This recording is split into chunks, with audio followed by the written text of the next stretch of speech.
Bonjour, bienvenue dans le Café du Commerce. Nous recevons Stéphane Roudotte, maire de Gouesnou, conseiller régional, vice-président de la métropole brestoise. Et vous venez de déclarer votre candidature à la mairie de Brest. Et c'est la raison pour laquelle vous serez interrogé par mes deux confrères, Arnaud Morvan, qui est le chef de la rédaction de la métropole du Ponant, c'est comme ça qu'on dit. C'est bien ça. Et Martin Vaugout, qui est journaliste politique, au siège. Voilà. Alors, vous préparez cette campagne depuis un certain temps, mais sans le dire, en fait. Et vous étiez pas dans l'équipe municipale, mais enfin, vous étiez proche de François Cuyante. Vous aviez des responsabilités éminentes à la communauté urbaine. Et finalement, on peut se demander pourquoi vous vous lancez après avoir travaillé à ses côtés, même si un sondage cluster publié ce matin laisse entendre que vis-à-vis du maire, il y a à la fois un respect pour le travail accompli et en même temps un certain sentiment d'usure. Oui, enfin, c'est le moment. Pour moi, on s'y prépare. On avait besoin de mesurer l'adhésion. Et donc, après une phase de diagnostic, de rencontre, nous avons rencontré 1500 Brestoises et Brestois sur un certain nombre de sujets. Et il m'a semblé que le moment était venu pour moi de déclarer ma candidature. Et effectivement, depuis presque 12 ans maintenant, je suis maire de Gouesnou et vice-président de Brest Métropole, avec la tranquillité du travail accompli, après avoir mené un certain nombre de projets et communaux et métropolitains. Et je crois que je représente aujourd'hui à la fois des valeurs, mais aussi un projet. Arnaud Morvan, les sondages ne font pas l'élection, il faut être très prudent à l'égard de ces sondages. Il y a eu un premier sondage commandé par les socialistes, pourrait peut-être nous en rappeler les indications, mettant un peu de part et d'autre dans chaque camp les candidats à égalité, à la fois à gauche et à droite. Et puis un sondage Cluster 20, effectivement, qui dit 20 ans, ça suffit. 75% des Brestois ne souhaiteraient pas une nouvelle candidature de François Cuyante. Quel crédit peut-on accorder à tous ces sondages, tous ces coups de sonde ? Eh bien, il faut peut-être déjà rappeler que ces sondages ont été commandés, l'un le premier au début septembre par le PS, l'autre par les écologistes, en qualité d'instrument d'aide à la décision. Voilà, ces sondages-là... Pour se départager entre eux. En quelque sorte. Ce sont des sondages qui ont été opérés avant même le lancement officiel de la campagne, car à l'heure qu'il est, tous les prétendants ne sont pas encore sur la ligne de départ. Mais qu'est-ce qu'on apprend de ces sondages ? Eh bien, plusieurs choses. Celui du PS, tout d'abord. Eh bien, on apprend que François Cuyante, vous l'avez rappelé, plus de 20 ans de mandat, eh bien son image ne semble pas trop ternie par les affaires qui ont pu l'embêter dans les années 2020. Il s'agit de Vivre à Brest notamment. Et le sondage dit aussi que son action publique est plutôt bien perçue. Il émarge à environ 27% suivant les simulations. Il est en tête du premier tour dans l'hypothèse où il s'engage dans cette campagne, parce qu'à l'heure où nous parlons, on ne le sait pas encore. On va continuer, on va y revenir. Oui. Votre première question à Stéphane Roudotte. Bien, Stéphane Roudotte, est-ce que vous n'avez pas le sentiment d'accuser un petit retard à l'allumage ? Parce que finalement, vous avez évoqué il y a quelques instants avoir sondé et travaillé un petit peu le territoire pour former un diagnostic. Ce travail-là, souterrain, a été engagé depuis 2 ans. Ça semblait être un début de campagne qui ne disait pas son nom. Et puis finalement, là, vous vous outez en quelque sorte ce vendredi 17 octobre. Est-ce que, puisque on parlait de sondage à l'instant, vous êtes crédité de 18% dans le sondage du PS, c'est-à-dire à 9 longueurs derrière François Cuyante. Est-ce que le temps n'est pas compté ? Le temps est toujours compté quand on se présente à une élection politique, et singulièrement les municipales. J'ai conscience d'avoir un sujet autour de ma notoriété, une notoriété qui est à construire. Les campagnes électorales sont là pour ça. Elles sont là pour grandir, pour expliquer, pour rencontrer. Et donc, le temps qu'il me reste aujourd'hui jusqu'au mois de mars va être mis à profit. Nous sommes très nombreux, donc ça peut aussi prendre. Et nous avons une dynamique qui est assez exceptionnelle. Hein. On a énormément d'adhésion autour de notre méthode qui est fondée sur l'écoute. Et quand on prend le temps d'écouter, on a un degré de pertinence qui est beaucoup plus fort ensuite sur la réponse. Ça, c'est un premier point. Le second point, vous m'avez interrogé sur les sondages. Souvent, les résultats du sondage ressemblent à celui qui pose la question. Et donc là, nous avons 3 sondages en quelques mois, 2 commandés par le Parti socialiste et l'autre par Europe Écologie Les Verts. C'est effectivement une aide à la décision, mais c'est aussi une arme politique. Je ne suis pas tombé de la dernière pluie pour savoir que les sondages sont faits pour déstabiliser parfois, pour accréditer ou pour réduire. Donc moi, je le prends avec beaucoup de précaution et au sondage, je préfère vraiment l'engagement. Là, j'ai une certitude, c'est que je suis déterminé, je ne tremble pas, j'ai la certitude d'être dans une logique qui colle à la fois à la ville de Brest, mais aussi à la métropole et au pays. Pays de Brest, nous avons besoin véritablement d'une logique d'alternance et d'un débat fondé projet contre projet. Alors, Martin Vogel, ces élections interviennent dans un contexte très particulier, un contexte national très turbulent. Comment vont-elles pouvoir se tenir? C'est peut-être une des questions que vous pouvez envisager. C'est une question, on n'aura pas la réponse tout de suite. J'imagine que de toute façon, vous devez mener campagne quoi qu'il arrive, c'est le principe. Mais justement, pour vous situer, notamment pour ceux qui ne sont pas brestois et qui vous connaissent peut-être un peu moins que les brestois, vous êtes... le projet que vous bâtissez est un projet de la droite et du centre. Si on transposait au plan national, est-ce que vous seriez plus proche d'Édouard Philippe, de Sébastien Lecornu, où est-ce que vous vous situez finalement aujourd'hui sur l'échiquier national? J'ai des difficultés à me situer sur l'échiquier politique national. Il y a énormément de poussière, on ne voit pas forcément très très clair. J'ai plutôt tendance à me rapporter en fait à l'échelon local et à l'élection municipale de 2020, où il y avait 3 candidatures dans le spectre que je représente, et c'est plus, à mon avis, un facteur d'adhésion et de logique. Il y avait Pascal Olivard, pour qui j'ai le plus profond respect, il y avait Marc Ouattanea, qui a une vision et un point politique extrêmement important, et Bernadette Malgorn, pour qui j'ai de l'estime. Et donc, aujourd'hui, L'estime, est-ce qu'elle vous soutient? Alors, c'est à elle de le dire. Mais c'est à elle de le dire. J'ai énormément de personnes de son équipe, et notamment Véronique Bourbigaud, dont on connaît la proximité, qui est aujourd'hui dans mon équipe. C'est très fragmenté aujourd'hui. C'est très fragmenté, mais justement sur la question de Bernadette Malgorn, le sondage du PS l'accréditait de 20%, soit 2 points de plus que vous-même. Comment est-ce que vous interprétez ça? J'ai un sujet de notoriété. Je vous l'ai dit tout à l'heure. Je pense qu'il y a énormément aujourd'hui d'habitants. Enfin, je suis crédité dans un des sondages du mois de mars de 60% de notoriété, ce qui est quand même pas neutre non plus. C'est un chiffre sur lequel je peux capitaliser et grandir. Et tous les mois qui me restent, c'est justement mettre à profit ce travail de terrain pour que les gens m'identifient, Emmanuel Macron comprennent. n'était pas très connu quand il s'est présenté. Oui, c'est juste. Et puis d'autres pas également. forcément un handicap. Non. Et justement, vu ce déficit de notoriété, il n'aurait pas été plus pertinent pour vous de se lancer plus vite, plus fort, il y a plus longtemps finalement. Je parlais, Martin, tout à l'heure de poussière, je pourrais aussi dire brouillard. Il y a un moment que la décision est prise. Elle est prise à la fois à Gouesnou avec mes élus, elle est prise ici avec celles et ceux qui me soutiennent, elle est prise bien entendu au niveau personnel.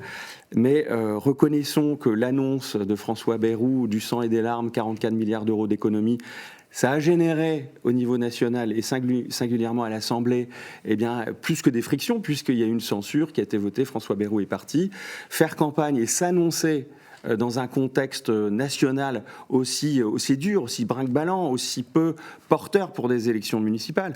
Je rejoins ce que vous avez dit tout à l'heure. Aujourd'hui, et vous en êtes les premiers témoins, les médias se focalisent d'abord sur le contexte national. Oui. Et les échéances locales, ce sont d'autres questions, mais qui peuvent... Et là, en plus, vous vous lancez au moment où finalement le PS reprend des couleurs. Est-ce que ça, c'est pas une difficulté supplémentaire? Je ne suis pas certain qu'ils reprennent des couleurs. Le Parti socialiste, on a vu qu'ils étaient... En fonction du vote du budget. Des couleurs au niveau national, parce qu'il y a eu des échanges et une logique de consensus et de compromis autour de la réforme des retraites. C'est ça qui aujourd'hui illustre le Parti socialiste, voilà, qui reste un groupe malgré tout assez peu étoffé dans l'Assemblée nationale que nous connaissons aujourd'hui. Arnaud Morvan, il y a un gros sujet quand même dans l'entrée en campagne, c'est la sécurité et la prévention. C'est un... Certainement, la sécurité à Brest, ça devient un sujet vraiment très prégnant. Il ne se passe pas 2 jours sans qu'il y ait un feu de voiture. La question des stupéfiants est de plus en plus problématique. Est-ce que c'est votre thème de campagne? Est-ce que c'est le combat à mener? Est-ce que c'est là-dessus que vous comptez rassembler tous les Brestois et toutes les Brestoises? Je suis quelqu'un de très pragmatique. Très pragmatique. Aujourd'hui, nous voyons notre société qui s'effiloche avec de la violence, avec du trafic, avec des faits, mais aussi ce qu'on appelle le sentiment d'insécurité. C'est quelque chose qui doit être traité. On ne peut pas vivre, en fait, quand on a la boule au ventre, quand au pied de son immeuble, il y a du trafic, des voitures qui brûlent. On ne peut pas vivre lorsqu'on est une femme à traverser la rue et se faire harceler. On ne peut pas regretter ou ne pas aller à une soirée entre amis, à un restaurant. Donc le sujet de la sécurité, il est partout. Je vais vous répondre. Maël de Calan, quand il parle de gestion calamiteuse, je crois surtout le maire, en fait. J'ai une divergence, en fait, avec le Parti socialiste local sur ce qu'est le rôle du maire. Le maire, c'est le premier flic de sa commune. Il est officier de police judiciaire sous l'autorité du procureur, et il a aussi un pouvoir de police générale sous l'autorité du préfet. Et pour moi, le maire, c'est même plus que l'équipe municipale dans l'absolu. Le maire est le premier flic de sa commune. Il doit défendre une logique professionnelle, construire une convention, un continuum de sécurité avec l'État, la justice. Donc vous êtes d'accord avec Maël de Calan ? Sur les faits, le maire doit vraiment s'accaparer en fait ce sujet. Et j'ai une divergence de vue avec le Parti socialiste aujourd'hui en local. La formule gestion calamiteuse, c'est quelque chose qui correspond à... Moi, déjà, je n'écris pas les discours de Maël de Calan. Nous sommes proches, chacun le sait.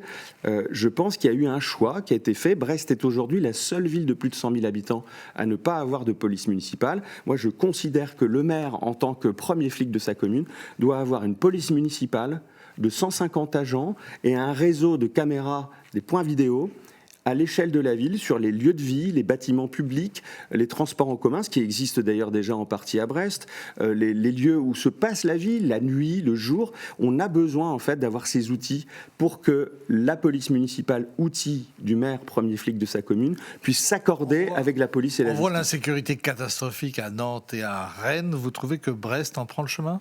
Nous avons Arnaud Morvan vient de le rappeler, le Télégramme, Ouest France, la presse locale traite un certain nombre de faits, plus ou moins graves. Ce qu'on constate, c'est une montée de la délinquance un peu partout en France, y compris à Brest, qu'il y a, et dans mon entourage et des gens que je vois et j'écoute, qu'il y a énormément de personnes qui ne déposent même plus plainte en fait. Parce que la réponse n'est pas là. Et ce n'est pas un phénomène et un sujet uniquement municipal, uniquement à la charge du maire, mais il y a besoin effectivement d'y répondre. Et je ne suis pas ministre de l'Intérieur. Par contre, demain, je souhaite être maire, et donc de répondre à cette question d'insécurité et à ce sentiment d'insécurité par une police municipale. Vous analysez ce qui s'est passé peut-être place Guérin, par exemple? Alors, je ne suis pas au cœur de l'instruction du dossier. On voit un phénomène de bande et de violence et de réponse, de vendetta qui monte aujourd'hui sur la ville, qui est tout à fait inacceptable. Tout à fait inacceptable. Et dans ce que je propose, c'est une police municipale qui ne travaille pas que sur les horaires de bureau. Elle ne fait pas 8h, midi, 14h, 17h30. C'est une police municipale, parce qu'elle construit une convention avec l'État, la police nationale, peut aussi, la nuit, et à partir du jeudi soir, puisqu'on retrouve les fêtes étudiantes, jeudi, vendredi, samedi, travailler de nuit en collaboration avec la BAC et avec la police nationale. Et comment est-ce que vous provisionnez un nouveau service avec 150 agents ex-abrupto? Ça a un coût. Il faut un tout petit peu de temps. On a une fourchette basse à 7,5 millions d'euros aujourd'hui et une fourchette haute qui va un peu plus loin. On n'embauche pas du jour au lendemain, on ne devient pas maire le dimanche, on ne prend pas ses fonctions le lundi, et le mardi, on a 150 policiers municipaux à disposition. On a besoin de construire. C'est déjà la proposition de la transformation de la brigade de tranquillité urbaine à ses agents d'intégrer la police municipale. Pour d'autres agents, c'est une aide à l'accompagnement du passage des concours, et on sait que nous avons aussi un certain nombre de gendarmes ou de policiers qui arrivent en fin de contrat et pour lesquels la formation peut être accélérée. Est-ce que le centre droit, sur ces questions, a été finalement aussi naïf que le Parti socialiste sur ces questions de sécurité qui sont aujourd'hui extrêmement portées par LR, par le Rassemblement national, et beaucoup moins fortement par ce qu'on appelle encore le socle commun?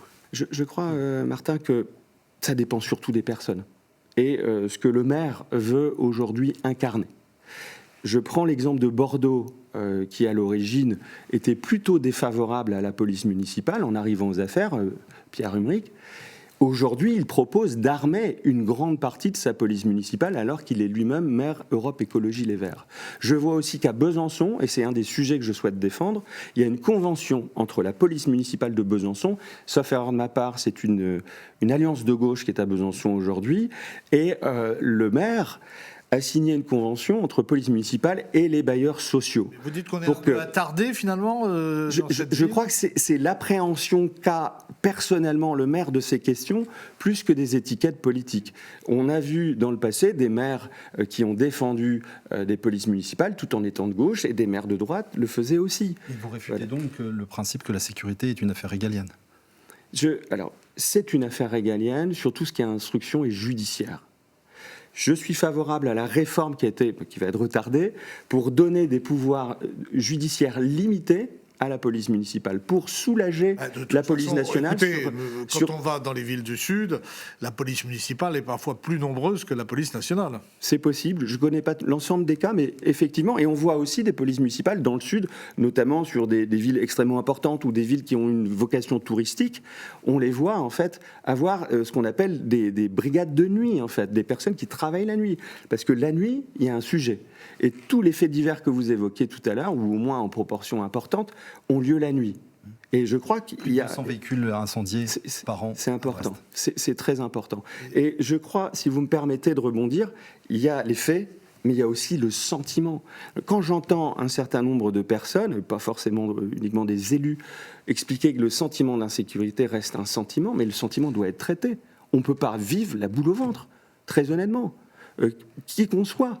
Et quand je vois mon entourage, des amis, de ma famille, des femmes qui se disent « est-ce que je sors ce soir ? Il sera peut-être un peu tard. Comment fais-je pour rentrer chez moi ?»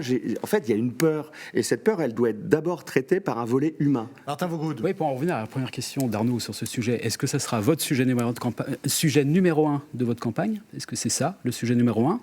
Il y en a beaucoup d'autres. Oui. Et voilà, j'ai une vision grand angle, en fait. À partir du moment... Quel regard vous portez sur... Mais c'est une priorité. Je réponds très clairement à votre question. C'est une priorité. D'ailleurs, vous en avez fait un document et vous l'avez explicité dans votre conférence de presse. Dès les premières heures de mon mandat, je m'y attellerai immédiatement. Mais au-delà de la sécurité, quel regard vous portez sur le bilan du maire François Cuyandre? Il y a des choses qu'il a très bien faites, d'autres avec lesquelles je suis en désaccord. Quoi donc? Je pense que la politique des mobilités, par exemple, aujourd'hui, alors je n'aurais pas forcément fait l'ensemble de ces choix, mais c'est quelque chose qui vient marquer la collectivité, qui vient marquer l'ensemble du territoire. Je pense, par ailleurs, qu'il faut aller nettement plus loin sur une logique d'échange, notamment à l'échelle du pays. Nous avons la région, puisqu'on en parlait tout à l'heure, qui s'est dotée de Bretagne Mobilité. Nous avons besoin de faire la quadrature du cercle avec l'ensemble des communautés autour de nous. On doit calquer désormais nos politiques, je parle des mobilités, mais je pourrais parler de bien d'autres sujets. On doit calquer la politique des mobilités sur le bassin de vie, le bassin d'emploi, le bassin de mobilité. Et les interconnexions, puisque matin et soir, ce qu'on appelle les rythmes pendulaires. Un tram métropolitain. Je propose en fait de prolonger déjà un certain nombre de lignes, les premières lignes du tramway, de proposer des transversales au sein de l'agglomération et d'avoir de réels pôles d'échanges multimodaux aux entrées de l'agglomération pour favoriser justement ce qu'on appelle le switch, ce qu'on appelle dans le jargon la rupture de charge, faire en sorte qu'on puisse garer son véhicule aux entrées de l'agglo, prendre le tramway, prendre le BHNS, prendre les nouveaux dispositifs qu'on aura définis et venir agrémenter cette logique de mobilité, favoriser aussi le centre-ville. Parce qu'aujourd'hui, il y a un sujet de mobilité en centre-ville, un sujet de stationnement. Il y a des salariés qui ont du mal à se garer, qui ne souhaitent pas et ne peuvent pas payer une journée de stationnement sur Brest. Donc ça, c'est un sujet extrêmement important. Alors, il faut le prolonger. Avant d'entrer trop à fond dans les dossiers, on aura le temps d'y revenir. Je crois qu'Arnaud avait une question sur l'adversaire, parce que comme les choses ne sont pas arrêtées, vous ne savez pas qui vous avez en face. Vous préférez quel scénario vous retrouvez avec un PS emmené par François Cuyandre ou par Johan Nedelec? Honnêtement, Arnaud, je n'ai pas de préférence. Ce n'est pas moi qui choisis. Je ne suis pas adhérent du Parti socialiste, ça se saurait, donc je ne vais pas participer au vote de la primaire. Toujours est-il que je respecte l'ensemble de mes adversaires. Je pense que le débat mériterait d'être extrêmement construit, précis, mais surtout de ne pas sombrer en fait dans des considérations, dans des insultes, dans de l'invective, dans la petite phrase. Ça, c'est pas moi du tout. Est-ce que le distinguo dans la vision de la sécurité entre François Cuyandre et Johan Nedelec vous amène pas à apprécier différemment la situation? Je m'explique. François Cuyandre, on l'a dit, est absolument contre une police municipale. Johan Nedelec, lui, ouvre très largement cette perspective. On a eu... Est-ce que pour vous, il vaut mieux pas avoir François Cuillandre en face pour opérer un distinguo plutôt que de voir un PS qui se réformerait? Encore une fois, je ne choisirai pas en fait, et donc je n'ai pas de préférence. Moi, je suis dans mon couloir de nage et je respecte la course des autres. J'ai quand même une question. Vous êtes dans votre couloir de nage, mais ça échappé à personne. Le Rassemblement national est haut dans les sondages brestois. Il est haut dans les sondages nationaux. Il est haut partout, et le contexte paraît favorable. Le contexte national paraît porteur pour le Rassemblement national, même s'il faut rester prudent. Mais pour vous, un Rassemblement national en capacité de se maintenir au second tour, ça serait une catastrophe. Ça rendrait. Je ne sais pas de quoi sera fait demain, mais ce que j'observe et ce que j'estime, j'ai pas eu le détail du sondage du Parti socialiste. On voit ce sondage, vous créditez de 18% au premier tour et le RN entre 15 et 15% suivant. Et ce que je pense, que je sens, c'est que le vote RN aujourd'hui se fait de façon beaucoup plus importante dans les quartiers aujourd'hui. Là où il y a un sujet lié au trafic, à l'insécurité, et c'est à moi, encore une fois, d'aller contrarier cette logique, parce que le RN pose des questions, mais il n'apportera jamais de réponse, en fait. Il est dans des logiques de surenchère, il est dans des logiques d'appréhension, à mon avis... il y a une distorsion dans sa présentation. Moi, je suis quelqu'un de très pragmatique. Un problème, je vais chercher la solution. Vous pensez que vous pouvez séduire tout le monde, c'est-à-dire aller récupérer peut-être les électeurs de François Cuillandre qui aimeraient un peu de changement, les écologistes, l'extrême droite? Vous pensez que vous pouvez... J'espère avoir un pouvoir de séduction encore assez fort aujourd'hui, notamment d'un point de vue politique. Je ne cherche pas à draguer en fait des personnes. Ce que je pense, c'est que le projet que nous portons, à partir du moment où les personnes vont le lire et en prendre connaissance, il y aura une forme d'adhésion, et c'est ce que je souhaite. Mais pour revenir sur le Rassemblement national, moi, je comprends en fait l'appréhension des personnes quand on les sonde ou quand elles votent. Je comprends la façon dont elles répondent à une question qui leur est posée en votant comme ça. Je n'adhère pas, je l'explique. Je pense véritablement que dans les quartiers brestois, aujourd'hui, il y a des difficultés et que la réponse que ces habitants portent est là. Mais si vous me permettez, il y a un monsieur que je ne connais pas qui se dénomme le berger du quartier. Il est crédité dans le sondage auquel vous faites référence d'un score important. Et je pense que c'est la même question, en fait. Vous voyez, c'est la même question. Et alors que ce monsieur n'est pas spécialement connu. Quoi. Une petite question pour finir. Martin, voulez-vous la poser, je crois, sur la décentralisation. Vous êtes au Conseil régional de Bretagne. Oui, est-ce que la situation actuelle pourrait le favoriser, hein? Et Sébastien Lecornu a promis de mettre sur la table un grand acte de décentralisation. Qui est un des serpents de mer de la vie politique française. Ce grand acte, vous êtes client, c'est ça? Avec Françoise Gatel, qui théoriquement doit porter aussi un certain nombre... Et qui est Bretagne, moi, je suis fondamentalement attaché à la Bretagne historique. Je pense que nous avons besoin de réfléchir déjà au travers de la question qui est posée, au prisme, et à qui on pose. Donc ça, c'est un premier sujet. Ce n'est pas tout à fait la question, mais j'y réponds comme ça. Les régions bretonnes, les régions françaises, et singulièrement la Bretagne, sont des nains aujourd'hui dans les collectivités territoriales. Quand on regarde la Catalogne, le Pays Basque, l'Italie, la Bavière en Allemagne, elles ont une capacité, une autonomie financière, une capacité à porter des politiques pour situer entre la Bretagne et la Bavière, c'est un rapport de 1 à 20, à peu près 1 à 15, 1 à 20, c'est ça en termes de budget? J'ai plus tout à fait les chiffres. Hein. Je pense que c'est même plus. Je pense que c'est un rapport de 1 à 20 avec la Catalogne aujourd'hui. Vous pensez que la France serait mieux gérée si les régions avaient plus de pouvoir? Hubert, quand on constate aujourd'hui le blocage au niveau national, le problème français, c'est que nous avons un État trop centralisé. Et quand cet État centralisé patine, les collectivités ont tellement de peu de pouvoir d'action que c'est tout qui patine. Et donc, donner aux régions d'être en capacité aussi de porter une réforme territoriale qui inclut les départements, pas la fusion, hein, mais qui intègre les départements dans des élaborations de compétences, qui intègre aussi les pays, les communautés, en leur dotant en fait des moyens suffisants et notamment la capacité à être responsable devant l'impôt. Parce qu'aujourd'hui, la région n'a pas de pouvoir aujourd'hui, elle n'a pas vraiment de levier fiscal à part la carte grise. Voilà.